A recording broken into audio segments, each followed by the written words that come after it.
Bien-aimés dans le Seigneur, je vous salue au nom de Jésus. C'est vraiment un privilège, une grâce pour moi de pouvoir partager avec vous la parole de Dieu en cette circonstance tout à fait particulière. Et j'ai intitulé le message de ce jour comme suit: l'avenir sombre de ce monde.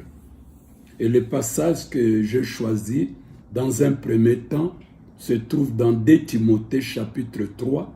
Nous lirons du premier verset au verset 5. Lisons ensemble 2 Timothée chapitre 3, verset 1 à 5. Je lis: Sache que dans les derniers jours, il y aura des temps difficiles, car les hommes seront égoïstes, amis de l'argent, fanfarons, hautains, blasphémateurs, rebelles à leurs parents, ingrats, irréligieux, insensibles, déloyaux, calomniateurs, intempérants, cruels, ennemis des gens de bien, traîtres, emportés, enflés d'orgueil, aimant le plaisir plus que Dieu, ayant l'apparence de la piété, mais régnant ce qui en fait la force.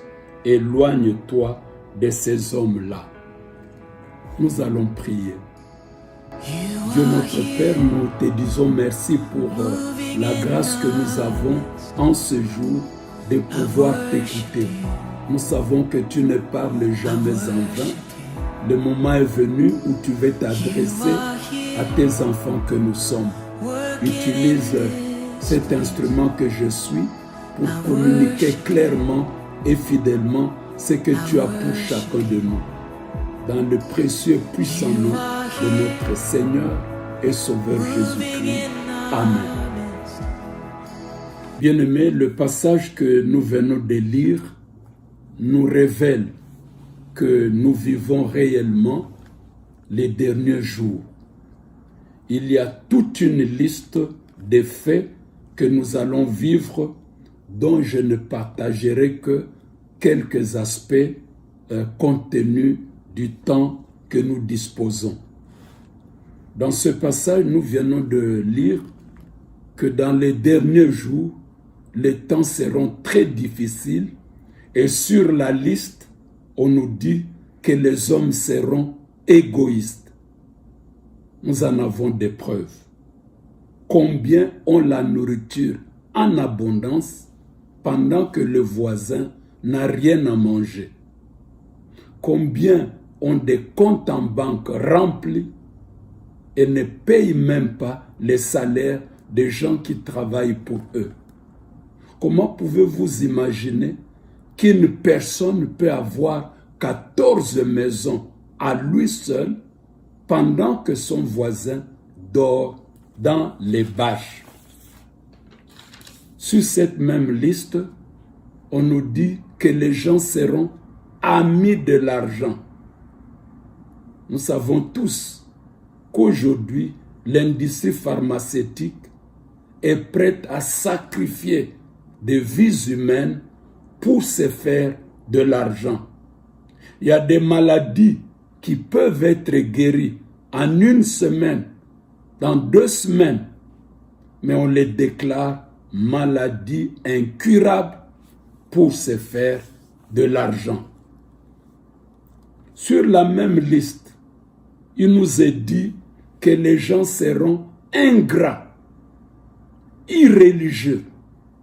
Combien de personnes sont venues à l'église en train de pleurer, implorant la grâce de Dieu pour que Dieu les bénisse, pour que Dieu leur accorde ceci ou cela.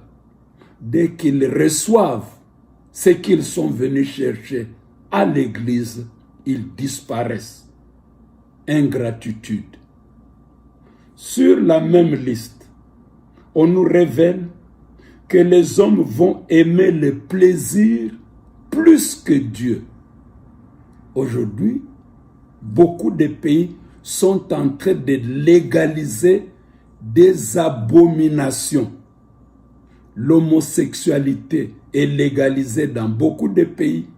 L'inceste est en train d'être légalisé dans beaucoup de pays.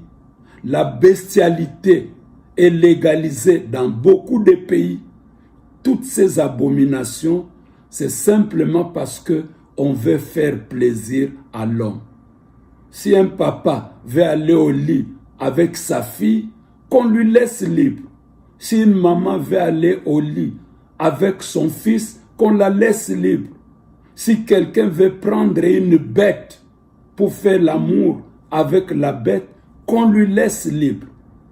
Voici des abominations que nous sommes en train de vivre ces derniers temps. Et vous savez, on ne veut offenser personne sauf Dieu. On fait tout pour que l'homme ne soit pas offensé. En même temps, c'est Dieu qu'on est en train d'offenser. Toutes ces choses, bien-aimées, toutes ces abominations ne peuvent qu'attirer la colère de Dieu. Lorsque nous observons toutes ces choses, ne soyons pas distraits. Sachons que le retour de notre Seigneur Jésus-Christ est très proche. Et quand nous vérifions dans Matthieu chapitre 24, il est clair qu'avant le retour de Jésus-Christ, nous allons vivre les événements que nous sommes en train de vivre actuellement. Malheureusement, beaucoup espèrent un monde meilleur. Moi, je suis africain. J'ai toujours prié pour que notre continent connaisse un développement, que les gens aient un bon salaire, qu'ils aient accès aux soins médicaux, à l'éducation de leurs enfants.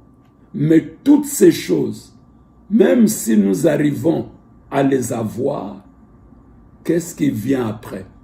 Ce sont des abominations. Les pays que nous disons développés sont actuellement en train de faire des choses abominables qui ne font qu'attirer la colère de Dieu. Que faire alors? C'est le bon moment pour nous, bien-aimés dans le Seigneur, de revenir en nous-mêmes, de revoir nos priorités et pourquoi pas faire le bilan de nos vies. Je me rappelle du message que j'ai donné le 31 décembre de l'année dernière, que chacun de nous fasse le bilan de sa vie. Lorsque nous arrivons à la fin de l'année et nous voulons commencer une nouvelle année, il est toujours mieux de faire le bilan de notre marche avec Dieu. Et maintenant, avec cette circonstance, avec cette pandémie, nous pouvons en profiter pour revoir nos priorités et faire le bilan.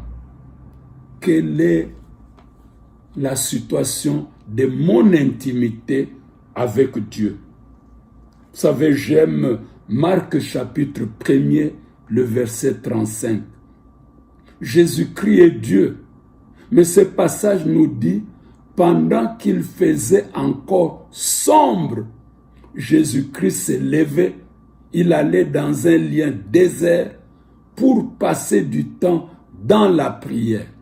Il était Dieu, il pouvait dire, je peux commencer ma journée comme je veux, je peux faire des miracles, mais il avait toujours besoin de garder contact avec son Dieu. Je crois que l'occasion est très favorable pour chacun de nous d'améliorer son intimité avec Dieu. Profitons également de cette situation où dans beaucoup de pays, il y a confinement, les gens sont à la maison, on ne parle plus de busy. Partout nous passions dans les temps, on nous disait que les gens sont busy. Maintenant, nous avons le temps de pouvoir aussi consacrer du temps à chercher à connaître la parole de Dieu.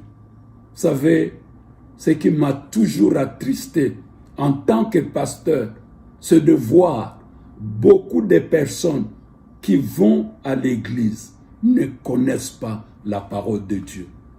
Alors que, en lisant Actes chapitre 17 au verset 11, il nous est dit que ces Juifs avaient les sentiments plus nobles que ceux des Thessaloniques.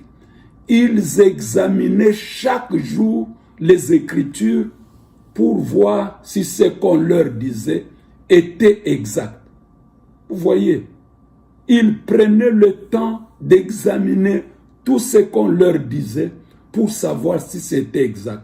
Aujourd'hui, nos églises sont remplies des hommes et des femmes qui ne connaissent pas la parole de Dieu. C'est pourquoi les faux prophètes se font de l'argent. Ils racontent du n'importe quoi et les gens avalent ces connards. Avec la pandémie, les faux prophètes ont surgi en abondance. Ils disent de n'importe quoi. Prenez de l'eau, buvez, vous allez voir ceci, marchez ceci, tournez vers la gauche, ainsi de suite. Nous devons faire très attention, mes frères et mes sœurs. Il est temps pour chacun de nous de chercher à connaître profondément la parole de Dieu. Notre Église s'est résolue pour que chacun de nous, cette année, nous puissions mémoriser au moins 12 versets bibliques. Et cela est très important parce que la connaissance de la parole de Dieu peut nous épargner de beaucoup de choses.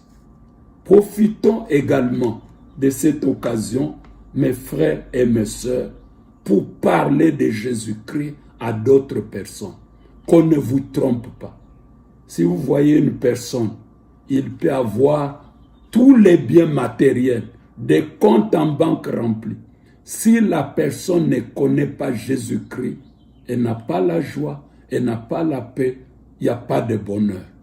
Il nous appartient, nous, qui sommes enfants de Dieu, de profiter de chaque occasion, surtout en cette circonstance, pour parler de Jésus-Christ. Vous savez, j'aime Actes chapitre 20, le verset 24, où l'apôtre Paul dit « Je ne fais aucun cas de ma vie comme si elle m'était précieuse, pourvu que j'accomplisse ma course avec joie et le ministère que j'ai reçu du Seigneur Jésus-Christ d'annoncer la bonne nouvelle de Christ. » Donc ça doit être notre motivation. Nous devons nous consacrer à cela. C'est même la raison d'être de l'Église, l'évangélisation.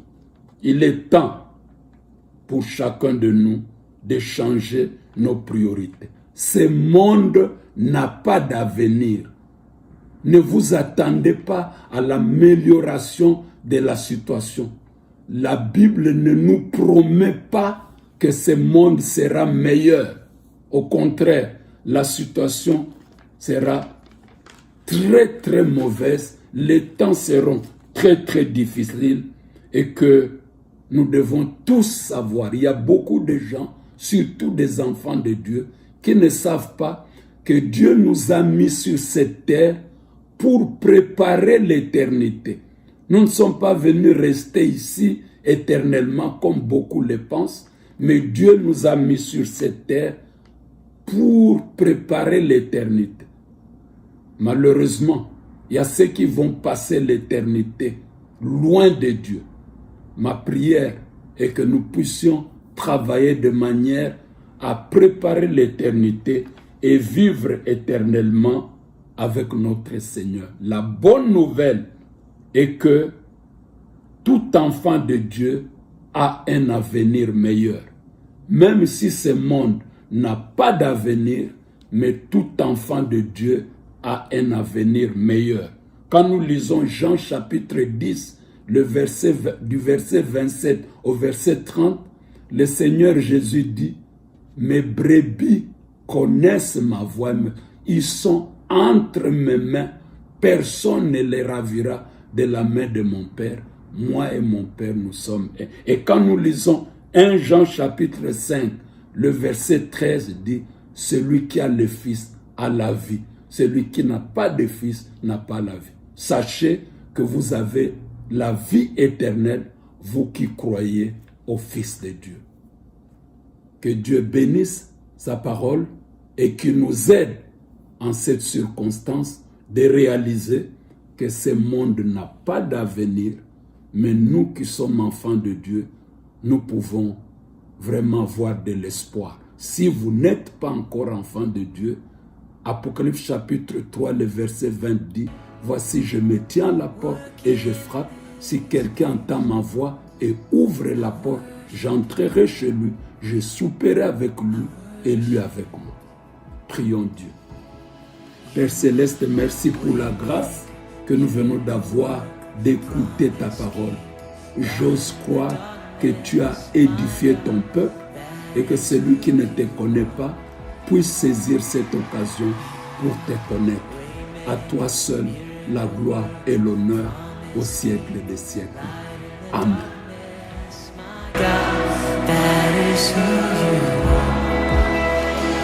You are here.